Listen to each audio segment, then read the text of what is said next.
FOMO, ou Fear of Missing Out, é o medo de estar por fora. O medo, muitas vezes gerado nas redes sociais, de não estar aproveitando uma experiência que todo mundo está tendo.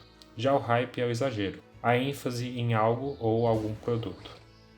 O que esses dois conceitos têm em comum? Bem, eles foram os principais motivos para ter comprado Pokémon Shining Pearl. Não me entendam mal, Pokémon BDSP não são jogos ruins, mas a sensação que eu tenho é de que eles são totalmente dispensáveis. Não há o sentimento de frescor ou de algo especial.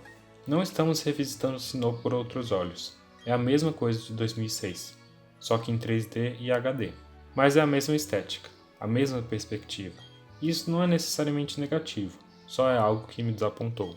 Até porque essa era a proposta deles desde o primeiro anúncio conturbado.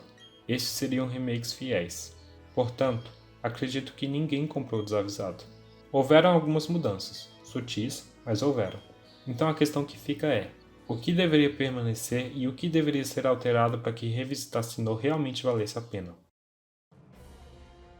Os gráficos são a parte menos problemática desses jogos, porque fica claro que o Tibia é uma escolha consciente e não uma limitação gráfica, permitindo que eles explorem esse estilo mais lúdico e que pode ter um apelo maior entre o público infantil. As águas e as pedras são, na maioria das vezes, muito lindas. Os personagens são bem modelados e os menus são bonitos. Por outro lado, nem todas as texturas são bem trabalhadas, e isso se evidencia quando a câmera se aproxima para algumas cutscenes. Além disso, as árvores são muito feias e o jogo parece ter um problema com a iluminação. Tudo é iluminado demais. Parece um mundo sem sombras, o que deixa tudo muito artificial. E eu não posso ser injusto e deixar de notar a evolução gráfica que ocorreu entre a época em que os jogos foram anunciados até a época em que recebemos o produto final.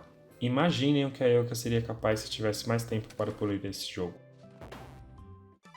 No quesito de dificuldade em batalhas, BDSP não deixa a desejar.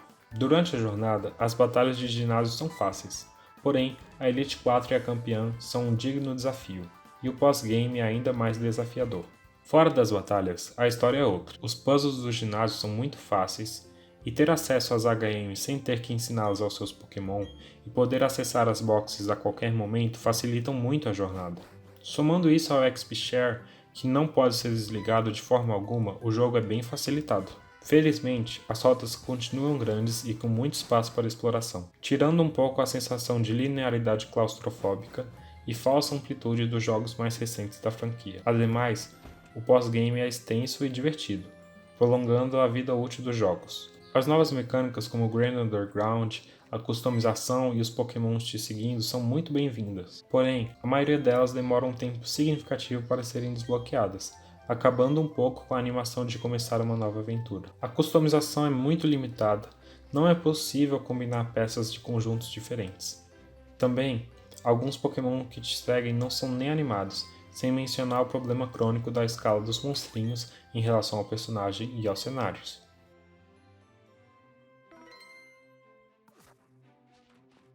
Respondendo à pergunta, e considerando que os jogos são remakes e deve sim haver fidelidade ao material original, para valer a pena revisitar Sinnoh, Pokémon BDSP deveriam trazer algo que as limitações do Nintendo DS não permitiriam, como um sistema de customização mais avançado e melhor elaborado, renovar a região sem descaracterizá-la, expandindo cidades, adicionando novos NPCs, features, mecânicas e Pokémon das gerações posteriores, atualizando o sistema online, os puzzles dos ginásios e o design de alguns personagens, melhorando as animações dos Pokémon e tendo gráficos condizentes com a capacidade do Nintendo Switch.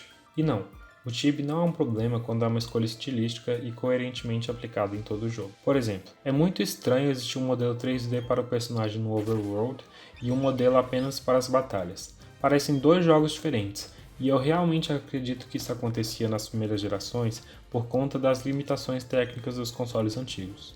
Outra coisa, se o Pokémon te segue no Overworld, por que ele não tem a mesma estética e proporções, tornando-se chibi? Por fim, não seria mais interessante substituir definitivamente as versões melhoradas, como o Pokémon Ultra Sun e Ultra Moon, por DLCs, como o Expansion Pack de Sword e Shield? E trocar os remakes como BDSP por aventuras novas em regiões antigas, como Pokémon Legends Arceus? Os remakes são realmente necessários? Até quando eu e outras pessoas dessa fanbase estarão comprando jogos apenas pelo hype e pelo medo de estar por fora?